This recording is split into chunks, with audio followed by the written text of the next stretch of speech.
श्री गणेशाय नमः. श्री स्वामी समर्थ. आज आपण सुंदरकांडातला 23वा सर्ग वाचूया. माझ्याच शोकाने लक्ष्मणाचे वडील बंधू वीरवर श्रीराम भूतलावर आपल्या शरीराचा त्याग करून इथून देवलोकी निघून गेले असावेत असा संशय मला येत आहे. तो आता दुणावत चालला आहे. माझ्या पतिदेवांचं वीर शिरोमणी कमलनयन श्रीरामांचं दर्शन जे घेत आहेत ते देव, गंधर्व, सिद्ध आणि महर्षीगण धन्य होत. किंवा असं तर झालं नसेल ना की केवळ धर्माची अभिलाषा बाळगणाऱ्या परमात्म स्वरूप बुद्धिमान राजर्षी श्रीरामांना आता पत्नीचं प्रयोजनच उरलं नाही आणि म्हणूनच त्यांना माझी आठवण राहिलेली नाही. जे स्वजन आपल्या दृष्टीसमोर असतात त्यांच्यावरची प्रीती टिकून राहते. जे डोळ्याआड होतात त्यांच्यासारखे त्यांच्यावरचे प्रेम, लोकांचे प्रेम नाहीसे होत जाते. छे छे, हे अशक्य आहे.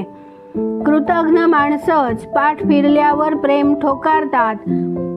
भगवान श्रीराम असं करणार नाहीत. माझ्यातच काही दुर्गुण असतील, माझं नशीबच फुटकं असेल. त्यामुळे यावेळी मी श्रीरामांची भामिनी असूनही आपल्या पूजनीय पतीपासून दूर या विरहात सापडले आहे.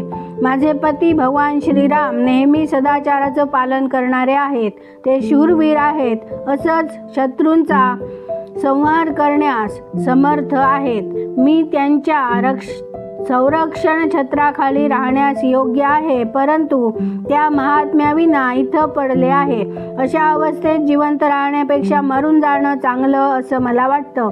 वनात फळमुळं खाऊन हिंडणाऱ्या त्या 2 वनवासी बंधूंना मी कशी पाहू? का त्या 2 नरश्रेष्ठांनी श्रीराम लक्ष्मणांनी आपला शस्त्रास्त्रांचा आता परित्याग केला आहे? का दुष्टात्मा राक्षसराज रावणानं त्या 2 वीर बंधूंना राम लक्ष्मणांना कपटानं मारून टाकलं असावं? आता अशा वेळी तरी मी सर्व प्रकारांनी आपल्या जीवनाचा शेवट करू इच्छिते, परंतु या महान दुःखात सापडूनही माझा मृत्यू आताच लिहिलेला नाही असं वाटतं. सत्य स्वरूप परमेश्वरालाच आपला आत्मा मानणारे आणि आपलं अंतःकरण ताब्यात ठेवणारे महाभाग महात्मा महर्षी गण धन्य आहेत. त्यांना काही प्रिय नाही आणि काही अप्रियही नाही.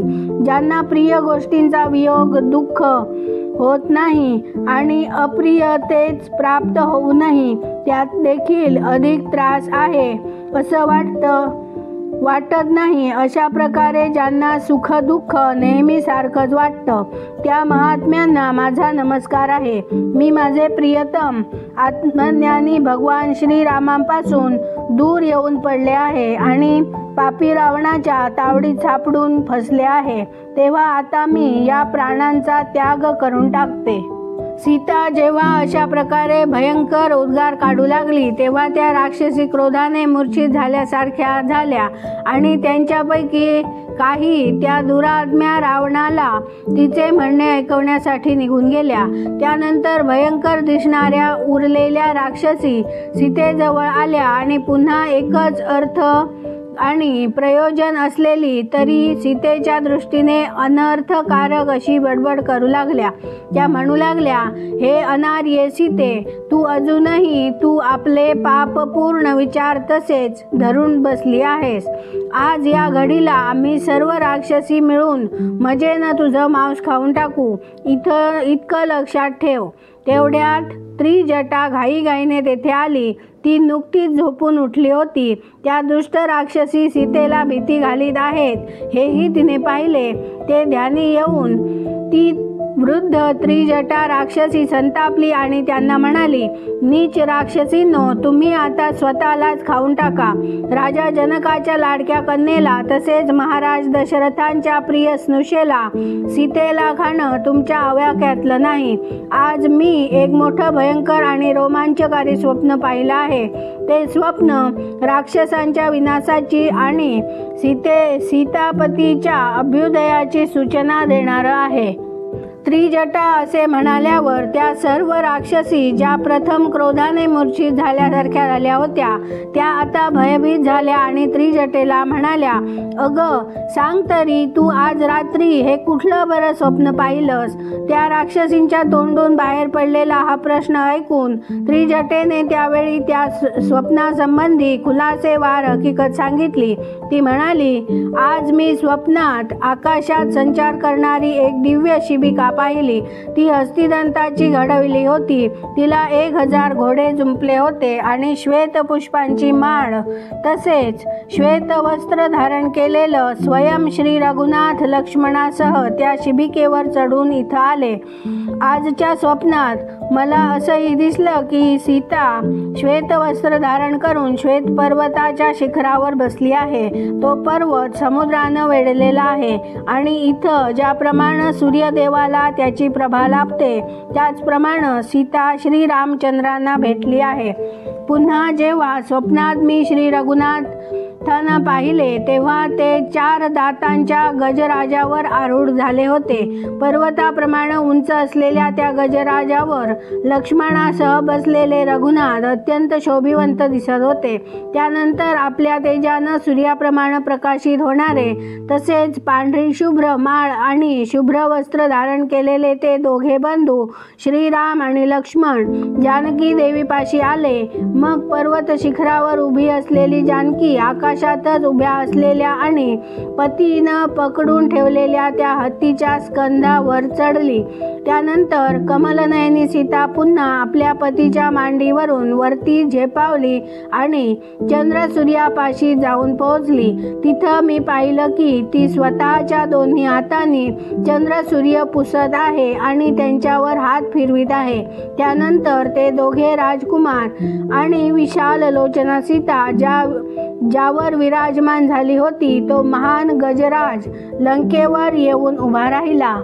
मग मी पाहिलं की 8 पांढरे बैल जुंपले आहेत अशा एका दिव्य रथावर आरूढ होऊन ककुस्थ कुलभूषण श्री रामचंद्र श्वेत पुष्पांची माला आणि वस्त्र धारण करून आपली धर्मपत्नी सीता आणि बंधू लक्ष्मण यांच्यासह इथं आले आहेत. यानंतर एका दुसऱ्या ठिकाणी दुसरं एक दृश्य मला दिसलं. सत्यपराक्रमी आणि बलविक्रमानं संपन्न असलेले पुरुषोत्तम भगवान श्रीराम आपली पत्नी सीता आणि बंधू लक्ष्मण यांच्यासह सूर्यतुल्य अशा तेजस्वी दिव्य पुष्पक विमानावर आरूढ होऊन उत्तर दिशेकडे रोख ठेवून इथं आले आहेत. अशा प्रकारे मी स्वप्नात भगवान विष्णूंप्रमाणे पराक्रमी श्री रामचंद्रांचं त्यांच्या पत्नीसह सीतेसह आणि बंधू लक्ष्मणासह दर्शन घेतलं. श्री रामचंद्र महातेजस्वी आहेत. त्यांना देव असुर राक्षस तसंच इतर कुणीही जन कधीही जिंकू शकणार नाही.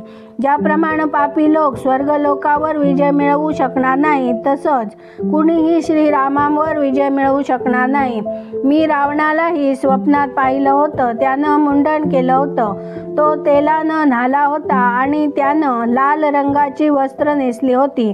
दारू पिऊन तो मत्त झाला होता. त्यानं कण्हेरीच्या फुलांची माळ घातली होती. याच वेशभूषेत रावण पुष्पक विमानातून जमिनीवर कोसळतो आहे असं मला दिसलं. एक स्त्री त्या मुंडन केलेल्या रावणाला ओढीत कुठेतरी घेऊन जात होती असंही मला स्वप्नात दिसलं. त्यावेळी त्या रावणानं काळी वस्त्र नेसली आहेत असं मला दिसलं. तो गाढव जुंपलेल्या रथातून फिरायला निघाला होता. त्यानं लाल पुष्पांची माळ घातली होती आणि लाल चंदनांचा अनुलेप केला होता. तो तेल पिता पिता हसत आणि नाचत होता. वेड्याप्रमाणे त्यानं चित्त भ्रांत आणि व्याकुळ झालं होतं. गाढवावर स्वार होऊन तो शीघ्र गतीनं दक्षिण दिशेला जात होता. त्यानंतर राक्षसराज रावण गाढवावरून खाली जमिनीवर कोसळला आहे असं मला दिसलं. त्याचं डोकं खाली आणि पाय वर झाले होते आणि त्या अवस्थेतच तो भयचकित झाला होता. मग भयातूर होऊन भ्रांतचित्त झालेला तो राक्षस एकाएकी उठला आणि मदविव्हळ होऊन वेड्याप्रमाणे उघडा नागडा पुढं पळू लागला. पळता पळता त्यानं अपशब्द उच्चारण्यास सुरुवात केली. समोरच दुर्गंधयुक्त दुःखासह असा मल पडला होता. रावण त्या अंधकारमय नरकतुल्य मलाच्या चिखलात घुसला आणि त्यातच बुडून गेला. त्यानंतर मला पुन्हा दुसरंच एक दृश्य दिसलं. राजा रावण त्या दृश्यात दक्षिणेकडे जात होता. त्यानं ज्यात चिखलाचा कणही नाही अशा एका तलावात प्रवेश केला आणि तिथं एक काळ्या रंगाची स्त्री उभी होती. तिने सर्वांगाला चिखल लिंपून घेतला होता. त्या युवतीनं लाल वस्त्र नेसलं होतं आणि ती रावणाच्या गळ्याला दोर बांधून त्याला दक्षिण दिशेकडे ओढीत होती. तिथं महाबली कुंभकर्णाला देखील मी याच अवस्थेत पाहिलं. रावणाच्या सर्व पुत्रांनी मुंडन केलं आहे आणि ते तेलानं न्हाले आहेत असं मला दिसलं. त्या स्वप्नात रावण डुकरावर, इंद्रजित शिशुमारावर आणि कुंभकर्ण उंटावर स्वार होऊन दक्षिण दिशेला गेल्याचं मी पाहिलं. राक्षसातला एकमेव बिभीषणच असा होता की जो श्वेत वस्त्र धारण केला होता. त्यानं शुभ्र वस्त्र धारण केलं होतं. श्वेत पुष्पांची माला घालून श्वेत चंदन गंध आणि श्वेत अनुलेपन लावलं होतं. त्याच्याजवळ शंखध्वनी होत होता. नगारे वाजले जात होते. त्याच्या गंभीर घोषाबरोबरच नृत्य आणि गीत गायन देखील चाललं होतं. यामुळं बिभीषणाची शोभा वाढलेली होती. बिभीषण तिथं आपल्या 4 मंत्र्यांसह पर्वताप्रमाणे विशालकाय, मेघाप्रमाणे गंभीर आवाज करणाऱ्या तसंच 4 दातांच्या दिव्य गजराजावर आरूढ होऊन आकाशात स्थित होता. तेल पिणाऱ्या तसंच लाल माळा आणि लाल वस्त्र धारण करणाऱ्या राक्षसांचा खूप मोठा समुदाय एके ठिकाणी जमा झाल्याचं मी पाहिलं. तिथं गीतांचा आणि वाद्यांचा मधुर आवाज होत होता. ही रमणीय लंकापुरी घोडे, रथ आणि हत्तींसह समुद्रात कोसळलेली मला दिसली. तिचे आतले आणि बाहेरचे दरवाजे तुटून पडले होते. स्वप्नात आणखीही एक दृश्य मला दिसलं. रावणाकडून सुरक्षित असलेल्या लंकापुरीला श्रीरामचंद्रांचा दूत होऊन आलेल्या एका वेगवान वानरानं जाळून भस्म करून टाकलं आहे. राखेनं वृक्ष झालेल्या लंकेत सर्व राक्षस रमणी तेल पिऊन नाचत आहेत आणि मत्त होऊन जोरजोरात हसत खिदळत आहेत. कुंभकर्णादी समस्त वानर शिरोमणी वीर लाल वस्त्र नेसून शेणाच्या कुंडात शिरले आहेत. अशी अनेक स्वप्न मला पडली. जेव्हा आता तुम्ही सर्वजणी बाजूला व्हा आणि पहा श्री रघुनाथ सीतेला कोणत्या मार्गानं परत मिळवित आहेत. ते मोठे अमर्षशील आहेत. राक्षसांसह ते तुम्हा सर्वजणींना देखील मारून टाकतील. जिनं वनवासात देखील त्यांना साथ दिली त्या आपल्या पतिव्रता पत्नीला आणि परम आदरणीय प्रियतमेला सीतेला अशा प्रकारे धमक्या दिलेली आणि भीती दाखवलेली श्री रघुनाथांना सहन होणं अशक्य नाही, शक्यच नाही. म्हणून आता तरी अशा प्रकारे कठोरपणानं बोलणं सोडा, कारण त्यापासून काही फायदा नाही. आता गोड बोलणंच आवश्यक आहे. मला तर वाटतं की आपण सर्वजणींनी विदेहनंदिनी सीतेपाशी कृपेची आणि क्षमेची याचना केली पाहिजे. ज्या दुःखी स्त्रीविषयी अशी स्वप्न पडतात ती अनेक दुःखातून मुक्त होऊन परमोत्तम प्रिय वस्तू प्राप्त करून घेते. राक्षसींनो, तुम्हाला काही वेगळंच म्हणायचं आणि सांगायचं आहे हे मी जाणते, परंतु त्यानं काय होणार आहे?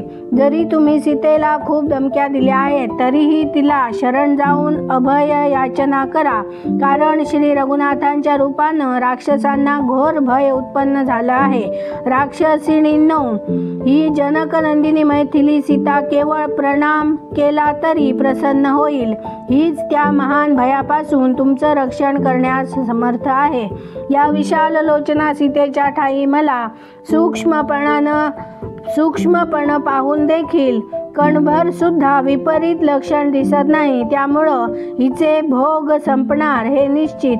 मला तर वाटतं की ग्रहणाच्या वेळी चंद्रावर पडलेल्या किंचित काल सावलीप्रमाणे हिला हे सध्याचं दुःख प्राप्त झालं आहे. ग्रहणाप्रमाणेच ते सुटेल, कारण ही सीतादेवी मला स्वप्नात विमानावर बसलेली दिसली तेव्हा हिचं दुःख निश्चितपणानं दूर होईल. ही दुःख भोगायला कदापि योग्य नाही. मला तर आता जानकीच्या इष्ट मनोरथांची सिद्धी जवळ आलेली दिसते. राक्षसराज रावणाचा विनाश आणि रघुनाथांचा विजय आता अधिक दूर नाही. या सीतेचा कमलदलासारखा विशाल डावा डोळा फडकताना दिसतो आहे. हिला लवकरच प्रिय बोल ऐकायला मिळतील या गोष्टीचा तो सूचक आहे. आणि एक शुभ सूचना म्हणून या उदार हृदयात विदेह राजकुमारीचा डावा हातही थोडासा रोमांचित होऊन स्फुरण पावतो आहे. हत्तीच्या सोंडेसारखी असलेली हिची परमोत्तम डावी जांघ कंपित होत आहे. आता श्री रघुनाथ लवकरच सीतेपुढे उपस्थित होतील हे ती सुचवित आहे. पहा, हा समोरचा पक्षी फांदीवर आपल्या घरट्यात बसून वारंवार उत्तम सांत्वनपूर्ण असे गोड शब्द उच्चारित आहे. त्याच्या वाणीमधून सुस्वागतमचा आवाज ऐकू येतो आहे आणि त्याद्वारे तो जणू हर्षभरीत होऊन पुन्हा पुन्हा मंगल प्राप्तीची सूचना देत आहे. येणाऱ्या प्रियतमाच्या आगमनाला तो प्रेरणा देत आहे. अशा प्रकारे त्रिजटेकडून पतिदेवाच्या विजयाचे संवाद ऐकताच सीता लाजली आणि हर्षभराने त्या सर्वांना म्हणाली, जर तुमचं म्हणणं खरं ठरेल तर मी शरणागत असले तरी तुमचं रक्षण करीन. इथे 23वा सर्ग पूर्ण झाला. उद्या आपण 24वा सर्ग वाचूया. आवडल्यास लाईक, शेअर, सबस्क्राईब करा. बेल आयकन क्लिक करा. कमेंट करून आपले विचार नक्की कळवा. धन्यवाद. जय जय श्रीराम.